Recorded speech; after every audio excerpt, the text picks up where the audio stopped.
മക്കളെ, വിദേശത്തും സ്വദേശത്തും ഇരുന്നു കൊണ്ട് 3 മിനിറ്റ് പ്രാർത്ഥനയ്ക്ക് വേണ്ടി ഒരു വലിയ സംഘം ഇതാ രൂപീകരിച്ചു കഴിഞ്ഞു.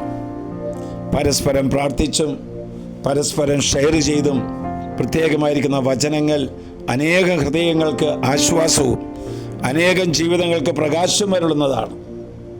എനിക്കറിയാം, വളരെ കണ്ണുനീരോടുകൂടി ഈ വചനം ശ്രവിക്കുന്നവർ, ഒരു ദുഃഖം തീരും മുമ്പേ മറ്റൊരു ദുഃഖത്തിന് അടിമകളായിട്ടുള്ളവർ, സങ്കട പെരുമഴയുടെ ഉള്ളിൽ കിടന്ന് ഞെരിപിരി കൊള്ളുന്നവർ, പരാജയപ്പെട്ട് എനിക്കൊരു വിജയമില്ല എന്ന് കർത്താവിനോട് പോലും ചോദിക്കുന്നവർ, എൻ്റെ എല്ലാ വഴികളും അടഞ്ഞല്ലോ കർത്താവേ, എൻ്റെ എല്ലാ സ്വപ്നങ്ങളും തകർന്നല്ലോ ദൈവമേ എന്ന് പൊട്ടിക്കരയുന്നവരോട് ഇന്ന് കർത്താവിൻ്റെ വചനം പറയുന്നു. ജ്ഞാനത്തിൻ്റെ പുസ്തകം 3-ാം അധ്യായം 1-ാം വാക്യം, നീതിമാന്മാരുടെ ആത്മാവ് ദൈവകരങ്ങളിലാണ്, ഒരു ഉപദ്രവവും അവരെ സ്പർശിക്കുകയില്ല. ഉപദ്രവം തീണ്ടാത്തവർ ആരാണെന്ന് ചോദിച്ചാൽ നീതിമാന്മാരാണ്. ലോകത്തിൻ്റെ കാഴ്ചപ്പാടിൽ അവർ കഷ്ടപ്പാട് സഹിക്കുന്നവരായിരിക്കാം. തിരഞ്ഞെടുക്കാൻ പല വഴികൾ ഉണ്ടായിട്ടും, അതുപോലെ തന്നെ പല വിധത്തിലുള്ള വിസ്തൃത മാർഗം നടക്കാനുണ്ടായിട്ടും ഈശോ കാണിച്ചു കൊടുത്ത ഇടുങ്ങിയ വഴിയുടെ നടക്കുന്നവരാണ് നീതിമാന്മാരുടെ ആത്മാക്കൾ എന്ന് പറഞ്ഞാൽ.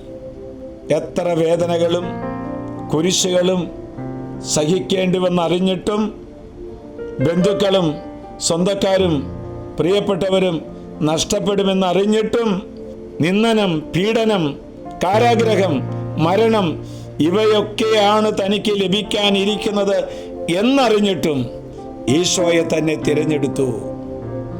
അവിടെയാണ് അവരുടെ മെറിറ്റ്. നമ്മുടെ ജീവിതം മെറിറ്റുള്ളതായി തീരണമെങ്കിൽ, ദൈവത്തിന് പ്രസാദകരമായി തീരണമെങ്കിൽ ഈശോ ആഗ്രഹിക്കുന്നത് നമുക്ക് തിരഞ്ഞെടുക്കാൻ സാധിക്കണം. ഇതൊരു വീരോചിതമായ തീരുമാനമാണ്. ഇതൊരു വികാര പ്രകടനമല്ല. നമുക്കറിയാം, വചനം എന്നും കേൾക്കുക, ആ വചനം എന്നും ഏറ്റുപറയുക, അതൊരു വീരോചിതമായ തീരുമാനമാണ്.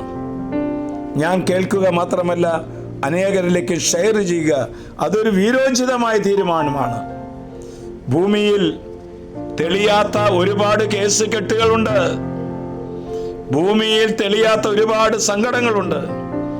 നീതി കിട്ടാത്ത കേസുകൾ ഇന്ന് കോടതി ഫയലുകളിൽ ഇരിക്കുകയാണ്. ദൈവമായ കർത്താവ് പറയുന്നു, നിനക്ക് പ്രതിഫലം കർത്താവ് തരും. നീതിമാന്മാരുടെ ആത്മാവിന് തിന്മയ്ക്ക് തൊടുവാൻ പോലും സാധ്യമല്ല. ആശ്വാസപ്രദമായ രാത്രി, പ്രതീക്ഷാ നിർഭരമായ പ്രഭാതം, സൽപ്രവർത്തികൾ നിറഞ്ഞ ദിവസം നൽകി ഞങ്ങളെല്ലാവരെയും അനുഗ്രഹിക്കണമേ.